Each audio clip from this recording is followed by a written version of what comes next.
va bu yangi modniy terminlardan bittasi coach. Coach bo'lishimiz kerak degani biza o'sha potensialini hisobga olib, undan o'zidan ideya, yo'l qidirish. Ya'ni xodimimizni rivojlantirish.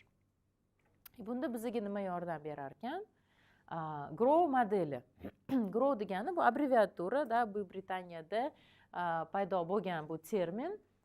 Ko'proq ishxonada hozir mana ishda ko'pchilik ishlatyapti rahbarlar, no shaxsiy maqsad qo'yishga ham buni ishlatsa bo'ladi.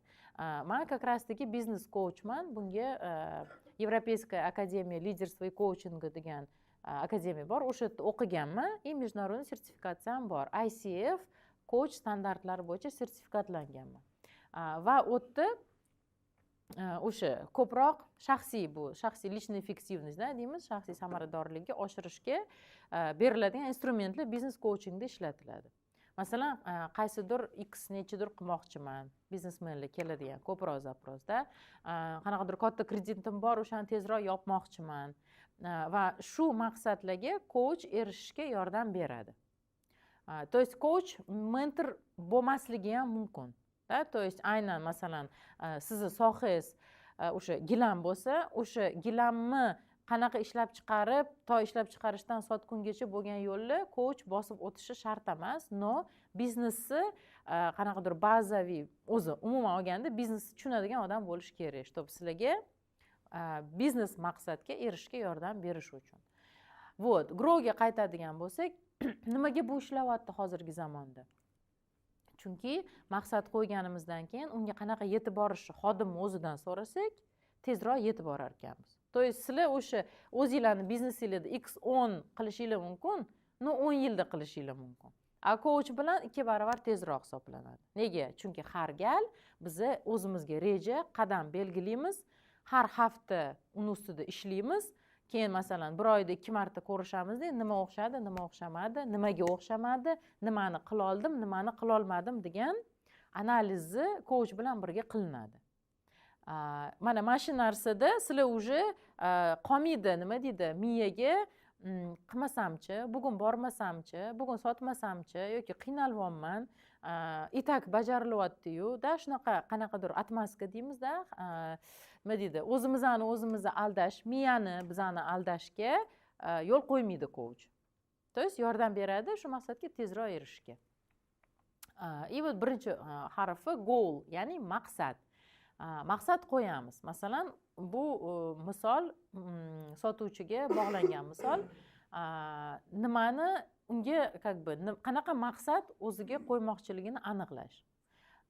Boya aytganinglardagi, mana bu vazifani o'zini ham qisqartirish kerak edi, aniqlashtirish kerak edi ko'proq deganinglarga, mana bu ham katta bitta misol, что mana noaniq bo'lganda ko'proq sotmoqchiman degan jumla bo'lardi-da. Nima xohlayapsan deganda, masalan, qanaqa maqsad qo'yasan bu haftaga, bu oyga o'zingga desa, ko'proq sotmoqchiman deyishi mumkin sotuvchi. Bu unaqa ishlamaydi. То есть u aniq aytish kerak. Mana shu oyda 300 million so'mga ko'proq sotmoqchiman. Mana shunda bu o'sha maqsad aniq bo'ladi.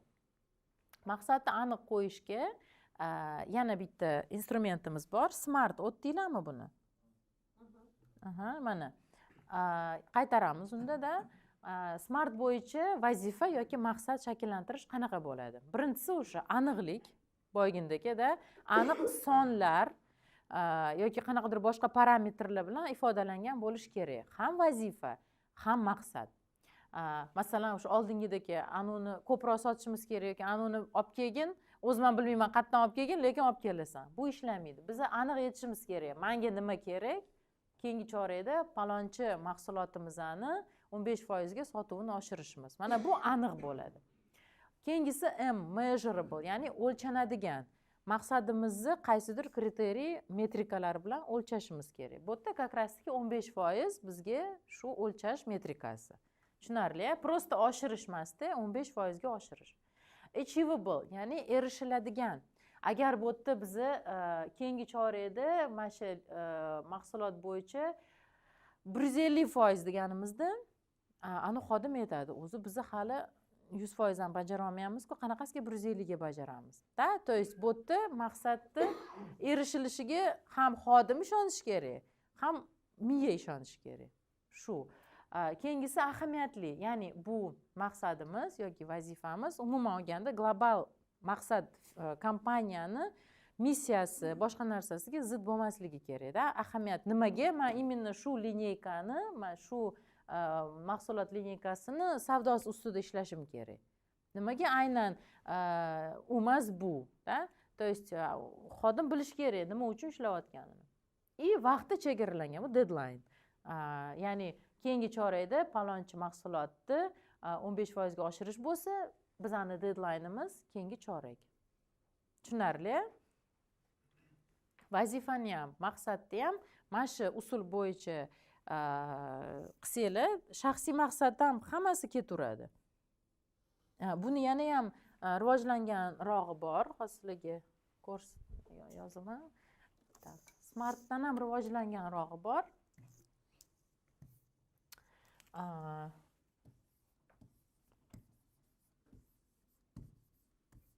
Bu ko'proq o'sha shaxsiy anaqaga mos keladi. Masalan, shaxsiy maqsadinglarni qo'yishinglarga. Smart o'sha smartligicha qovuradi. Qo'shimcha harflari bor. Bu kontrol. Ya'ni qanchalik bu maqsadga erishish meni nazoratim ostida. Men bitta o'zim, bu mana biznesga ham ketaveradi. Men bitta o'zim shu lineyka mahsulotni sota olmaymanmi? 15% ga olib chiqa olmaymanmi? Yoki menga yana kimdir kerakmi? Da, to есть kim kerakligini ham yozib chiqamiz. Da, kimlar yana kerak. O'zimizdan shaxsiy maqsad bo'lsa, to же самое. Men masalan mashina olmoqchiman. Da, mashina olmoqchiman. Hammasi meni nazoratim ostidami, yana kimgadir bog'liqmi? Da, to есть bu yerda prям foizi bilan aytishimiz mumkin. Da, 100% meni o'zimga bog'liq. Ko'proq ishlasam, ola olaman. Дальше. Oxirgisi bu ekologichность. Ya'ni maqsadga erishganim hech kimga zarar qilmaydimi? Bu ekologiya emas, ko'proq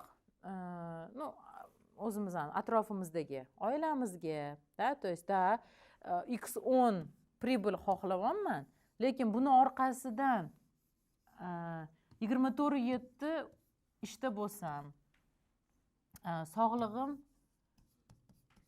sog'liqqa ahamiyat bermasam, uyqu bo'lmasa, oilaga vaqt ajrata olmasam, da, boyga o'sha work and life balance. Ekologichnimi bu maqsadim? Yo'q. To есть shu mana hozirgi yana ham murakkablashgani smartni bu ko'proq o'sha o'zimizning shaxsiy maqsadlarga. Mana shu savollarni o'zimizga berishimiz kerak ekan. Tushunarli? Qaytamiz growga. Maqsadni qo'ydik, da? Maqsad o'sha smart bo'yicha qo'ydik. Hozir trenirovka ham qilamiz. Keyin so'rashimiz kerak. Hozirgi holat qanaqa? Da, hozirgi vaziyatimiz, realnost qanaqa deb sotuvchidan biz so'raymiz. Ya'ni o'sha 15% ga oshirish uchun nima to'sqinlik qilyapti? Mana bu bizdan beradigan savollarimiz. Hozir vaziyat qanaqa?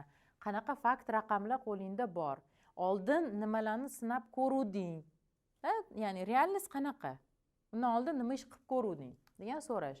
Bu yerda u yuzaki etishi mumkin. Mijozlar kamda bu oyda masalan yoki hozir sezon emasda deyishi mumkin. Yana nima deb savolni chuqurlashtirib, masalan, birinchi so'raganimizda hozir vaziyat qanaqa desa, prosta mijozlar kam deydi. Keyingi mana oldin nimalarni qilib ko'ruvding desa, keyin уже o'ylashni boshlaydi-da, chuqurroq o'ylagandan keyin aytadi. Kuniga 20 ta mijozga qo'ng'iroq qilaman, lekin mana shu mahsulot bo'yicha bilimim yetishmaydi. O'shaning uchun ko'pincha men rad javobini eshityapman. Tushunarli? To есть bizni coachingda eng zo'r usul yana nima yetishmayapti degan narsa. Ya'ni bitta savol berdik, biz kutmaymiz bittada bizga to'g'risini aytishini. Yana nima bor? Oldin nimalarni qilib ko'ruvding? Nima o'xshamadi? Da, вот shunaqa savollar bilan biz uni chuqurroq o'sha tagiga yetib borishga chorlaymiz. Keyingisi realnostni bildik-da, u demak bilimi yetishmas ekan. Imенно yangi mahsulot bo'yicha. Qanaqa bizda variantlar bor? Qanaqa variantlar bor bu holatni yaxshilash uchun? Vaziyatni yaxshilash yo'llarini ishlab chiqishimiz kerak. Muhimi g'oyalarning 80% xodimni o'zidan chiqish kerak. To'g'ri, biz yo'nalish beramiz, iloji boricha o'zidan sug'urib olamiz. Qanaqa variantlar bor? Birinchi savolimizda yana u yerda ko'proq telefon qilishim kerak. Biz bilamiz, что har doim ham bu samarali bo'lmasligi mumkin. Yana nimalar sinab ko'rish mumkin? Noodatiy nima qilib ko'rmagansan hech qachon bungacha. U dальше aytadi. Palonchi mahsulotni ichini o'rganib chiqishim kerak, ustoz bilan birga ishlashim kerak, aksiya o'tkazishim kerak, pilotni qilib va вообще qo'ng'iroqlar bazasini qayta ko'rib chiqishim kerak. O'zidan chiqadi. Agar biz bilamiz ichimizda, aytgimiz keladi har doim, birinchi bazani ko'rib chiq, o'rgan oldin yoki nimadir deb aytgimiz keladi har doim. O'zidan chiqarsak, ancha o'sha 80% o'zi demak samaraliroq ishlashiga olib keladi bu. Po suti, rezultat bitta. Har xil savollar bilan, ayniqsa javobni o'zingizlar gipoteza bo'lsa sizlarda, o'sha savollarni shunaqa aylantirib so'rashinglar mumkin. Javob o'zidan chiqishi kerak. Keyingisi o'sha harakatlar rejasini tuzish. To есть qadamlarimiz, qo'pol qilib aytganda nima qilish kerak? Aniq muddati bilan nima prям rejasini. Avvalo nimani bajarishga tayyorsan? Qachon buni qilasan? Vaqt. Oxirgi savolga hali qaytamiz, o'sha nimani bajarishga tayyorsan deganda, yaxshiroq ishlayman. Bu juda ham mavhum. Menda bolamda yaqinda bo'ldi. Bekorga aytmayman, coaching oilada ham, xodimlarda ham bir xil ishlaydi deb, o'g'lim juda ham yomon o'qiydi kichkinam. U haqiqiy biznesmen deb o'ylayman, chunki uchga ham xursand bo'lib keladi. Aytishadi-yu, troyeshnik uchun uch ham juda ham anaqa rezultat. Mama, я 3+ получил deydi-da. Da, kattaam unaqa emas. Kattaam keladi-da, 5 olmasa, u anaqa qiladi, siqiladi. Kichkina mama 3+ olib keldim deydi-da. Xursand. Keyin baribir qaradim, yomon anaqalari, xatolar ko'p, kelmay chaqirdim. G'irt mana shu grow bo'yicha olib bordim. Tan oldi, aytdiki, darsda ko'p gaplashaman dedi. Undan oldin o'qituvchim yoqmaydi, o'qituvchimni keyin oxiri tan oldi, yana gaplashaman, ko'p chalg'iyman. Okey, nima qilish kerak? Harakat deganda yaxshiroq o'qiyman. Men aytdim, men uchun bu yaxshiroq o'qiyman, tushunarsiz. Nima qilish kerak desam, sinfdagi hamma vazifani oxirigacha bajarishim kerak, uydagini ham oxirigacha qilishim kerak. Mana bu harakat. То есть bu qadam. Уже uni o'lchasa bo'ladi, to'g'rimi? Qani qilindimi vazifa, qilinmadimi? To же самое bizani xodimlarda. Yaxshiroq ishlayman, это не javob. Nima qilasan deganda, haftaning oxirigacha mamuncha mijozga masalan qo'ng'iroq qilaman-da, shuncha taqdimot o'tkazaman. Mana bu уже o'lchasa bo'ladigan narsa. Oxiridagi savol har doim mendan nima kerak? Mendan nima yordam? Mendan qanaqa поддержка? Nima yetishmayapti? Shu savolni berishimiz shart ekan. U his qilish kerak, motivatsiyasi yaxshi urovenda bo'lishi uchun.